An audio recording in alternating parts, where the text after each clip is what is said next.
Hello, Rob here, and I have a book I'm very excited to show off. This one is one of my earlier childhood memories of the X-Men. My first exposure to the characters came in the form of two separate books. My older brother and I, we were collecting comics and reading these stories together, and we were collecting classic X-Men along the same time as Uncanny X-Men, which is an interesting way to be introduced to these characters, because classic X-Men, this is reprinting old stories. It seems like a kind of like a weird idea in the modern comic book world these days, where on a monthly basis they're just printing a brand new issue of X-Men, but it's classic X-Men. It's books they've already done, as opposed to printing new material. So it was an interesting way to be reading the characters in their kind of like their prime version, the 80s Claremont era, and then reading them in the current title that was being published in the exact same time, but where their characters are now. There's a big gap of time and a difference in who they are and what they were doing. So, but there were some amazingly really interesting stories in classic X-Men, and this is a very interesting issue. The story building up to it and the story after it was all really interesting, but this one had some really memorable scenes. And my older brother, he kind of kept most of the books that we collected when we were really young and first started. They're in his collection, but I've been able to run across a few and put them into my own collection, and I'm really glad I got this one. So with classic X-Men, they don't have the cover that was on the original issue. They have this other artist, Steve Lytle, I think is the name, if I'm pronouncing that correctly. This is a different cover by that artist, not the artist who drew the book, nor the cover to the original issue when it was first published. But he did some really dynamic, interesting things. I love this design. You look at this and you go, what in the hell are these X-Men up to? What is going on? They're underwater? These guys look like they're freaking out. She looks like she's kind of calm. What is going on? So it really makes you wonder what's going to happen. So flipping into it, another neat thing that they did here is have that same artist on the cover have a new inside image. It's the same signature, another image by the same artist. Two tales. So the first one is Chris Claremont and on writing, John Byrne penciler, Terry Austin inker, Tom Orzechowski on the letters. That is the primo X-Men era team that made them the hot property that they became to start with. They certainly weren't the creators of the X-Men, but they are the team that made this book interesting and awesome the way it was. And then they have a secondary story, Shreds of Humanity, and Nascenti, and art by John Bolton. If you know who John Bolton is, he's a really wild, weird artist, and that is a new story created to be printed with this book to go with the original old material. It's really interesting how it connects to this. Let's get into it. This is an image that was stuck in my head. These guys on a boat out here, and this jet. This is the X-Men. They fly the Blackbird. It's kind of not a great representation of what an actual Blackbird jet looks like, but it's fine. But just rocketing across the sky, really fun. The story that was going on is the X-Men were tracking down this mutant bad guy villain called Proteus, and he. I wish I could remember. I mean, I'm not very professional at this. I should do a lot of research up front and remember all the exact details. But he was a very scary, very powerful mutant that could possess the bodies of anybody else. And if he possesses you, he's got your powers, your abilities, and he's very dangerous. And they're trying to track him down. So that's what the X-Men here are doing. This is like a classic X-Men scene. Like they're in the jet and they have Colossus in his human form here, but he drops out, turns to his metal form, and just smashes through, hits hard. And before the dust settles, he's on his feet, ready to go. This is great. Storm carrying Wolverine, and he's not digging it. And Wolverine never seems to like flying, does he? So, you know, deploying the team, jets landing, Nightcrawler teleports down. They're investigating. They're on the job. They're doing some investigation.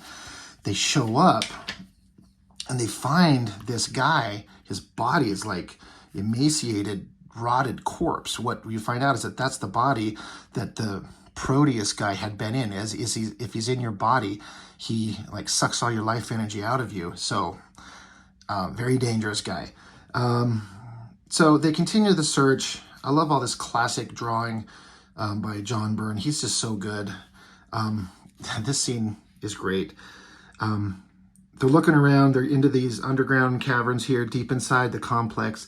Nightcrawler's, sneaking around, and he gets blasted at. And I love this little scene right here with this. It looks like they used a zipatone to show Nightcrawler's figure hiding in the shadows. But you got Havoc here, and this is Madrox, the Multiple Man, who had become a much more interesting character in recent times. He was kind of a C-grade character, it seems to me, but he became much more interesting. But Havoc, that's Cyclops' brother. This was always an interesting scene where Colossus grabs onto him from behind, and Havoc like lets out with his energy from the cosmic power of Havoc. Like, you can't hold me. And Colossus is like, yeah, I can. Actually, we're good. And they're like, oh shit, it's you. You guys are alive. X-Men are searching. Shadow coming around the corner, so Storm uses her winds to whip her around, and it's Moira McTaggart. If anyone's seen the animated series or the movies, you've heard the name, you know the character. She's Scottish, so they always have her speaking in like text that is like Scottish lingo. It kind of gets old after a while, but I don't know what else you would do. They find Jean Grey. This is her as Phoenix. She's alive but in shock. What's going on here is that they're slowly, in very small bits and pieces, alluding to this face that she sees. Jason Wingard, I believe is the name. He's part of the Hellfire Club, which leads to them like slowly manipulating Phoenix to become the Dark Phoenix. It all turns into the best X-Men story ever told. It's just little bits of the story starting here. But they're telling how Madrox, being the Multiple Man, he can create duplicates of himself. So he can create dozens, hundreds maybe. So he can search this. They're on an island, so they're searching here. And that evil Proteus guy tried to possess one of the duplicates. And the main guy, the alpha version of him, that where all the duplicates come from, he remembers feeling the pain of that duplicate trying to be possessed by the Proteus guy, and it shook him up. And Wolverine's like, yeah, whatever, let's just get going. Let's go get this sucker. Cyclops, of course, being the voice of reason, you got to slow down. Cyclops is like, what, are you scared? Or rather, I'm sorry, Wolverine's like, what, are you scared? And Cyclops like, yeah, you should be, and we got to think straight. And Wolverine just being a little bit pissed. He's like, yeah, I know. And it's funny, he uses his claws to chop the table just to show his frustration. They reveal here, Moira McTaggart is saying that Proteus, this evil mutant, is her son. So this is one of those duplicates from Jamie Madrox, the one that's possessed by the Proteus guy. He's out looking for another one to possess, but he tries to possess this guy, but he can't. He's some kind of psychic shield. He's blocking his attack. He can't take him. And that's that guy who we just saw on the previous page. In this scene here that ends up manipulating Jean Grey into becoming the Dark Phoenix. The big story points that's coming along, which is something the X-Men does a lot. Small story points that lead towards bigger things as they come, spread out over many, many issues. You don't rarely get a one-and-done issue. It's all connected. You got to keep reading and reading and reading. But anyway, he ends up possessing this new random guy. Boom, he's in a new body. And the X-Men just continue to search for him. And they eventually think they track him down. Phoenix she's flying around. It's crazy because she's so super powerful. She's one of the most powerful characters in all of the Marvel Universe. I think she was really interesting while she was on the book.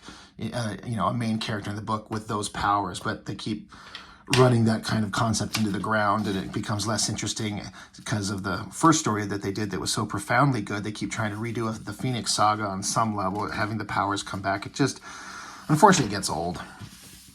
This is more just her mind being mentally manipulated in these weird ways by this guy that eventually will catch up to in future issues. But here we have Wolverine and Nightcrawler.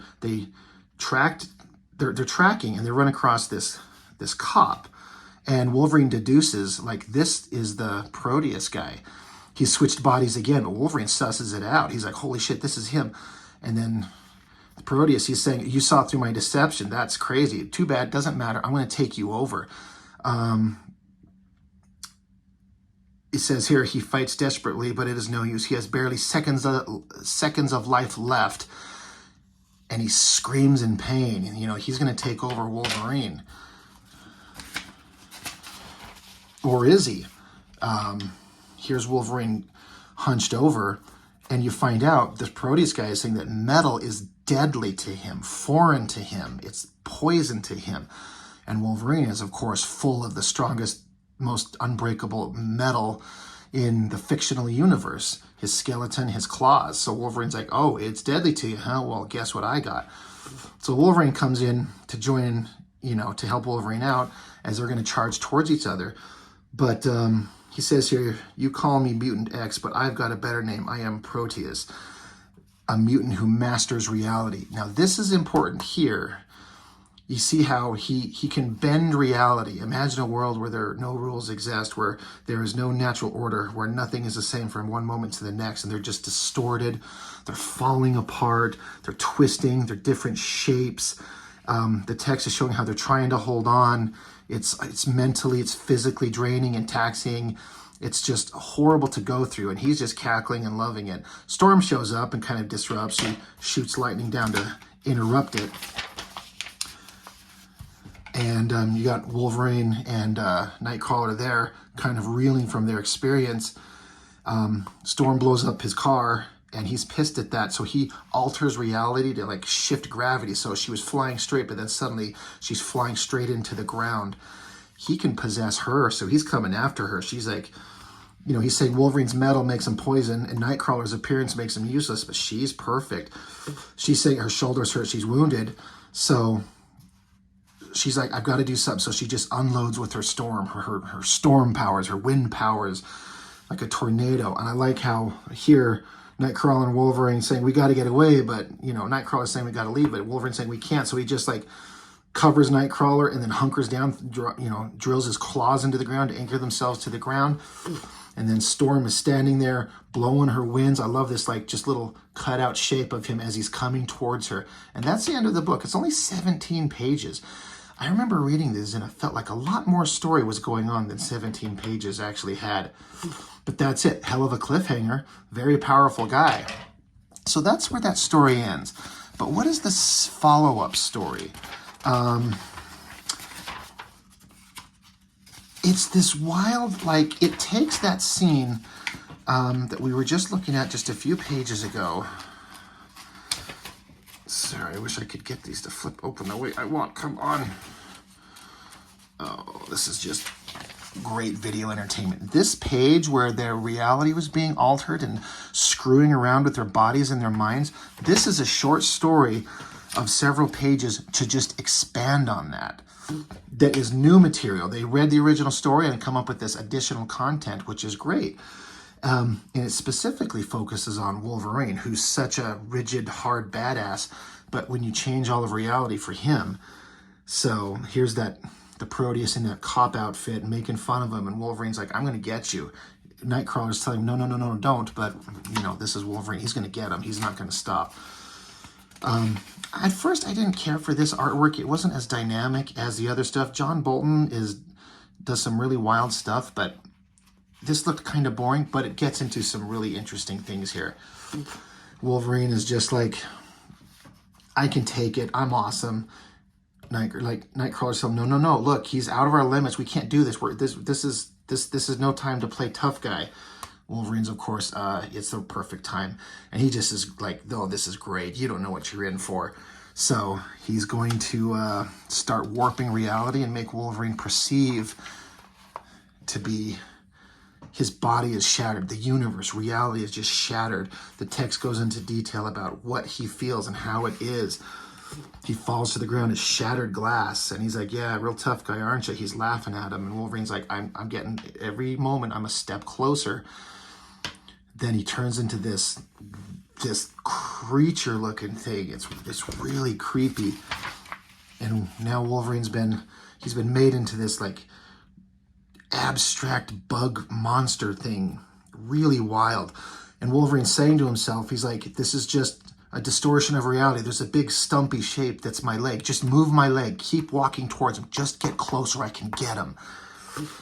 And he's like, you know, impressive, but you're not getting me. He's like, no, I'm closer. I'm closer.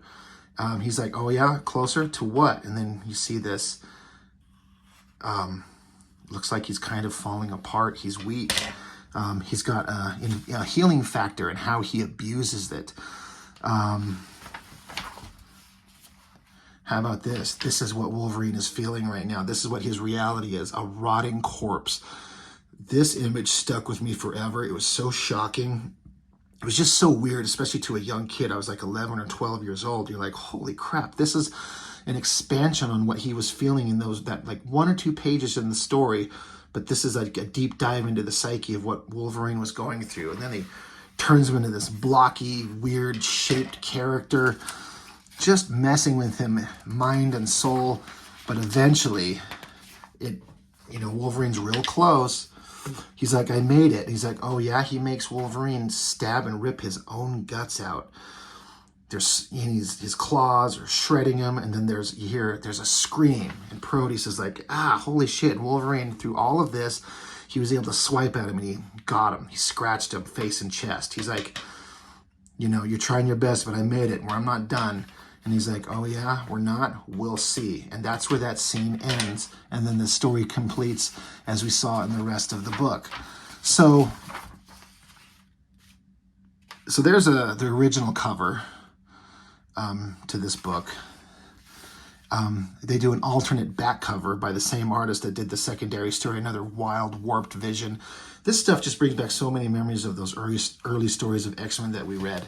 But for a concept of taking old material and reprinting it as a new comic published on a monthly basis, but then also taking and having artists and writers do backup stories to expand on what was in there before, I think that's actually a brilliant idea. And my memories of this stuff this is one of my most favorite runs to read, was this classic X-Men, because I missed it in its original printing and release dates, but we got to read them on a monthly basis, issue by issue. We had to wait for the next one to come out, and you're so excited on what's going to happen in the next book. And it was just such an interesting, dynamic story. It was great fun. There's several more of these classic X-Men that I want to find my own copies of. I'm going to go dig up some for my brother when he's got his in storage, and so I can get him out here and talk about it. So great story, great art, interesting ideas. There's a reason that this was the biggest thing in Marvel Comics in the 80s, and then continued into the 90s. So anyway, it's just a quick run through of what I thought was a really great book. I thought maybe some people would be interested to see this. So that's all I've got for now. Thank you for tuning in. Appreciate it. See you next time.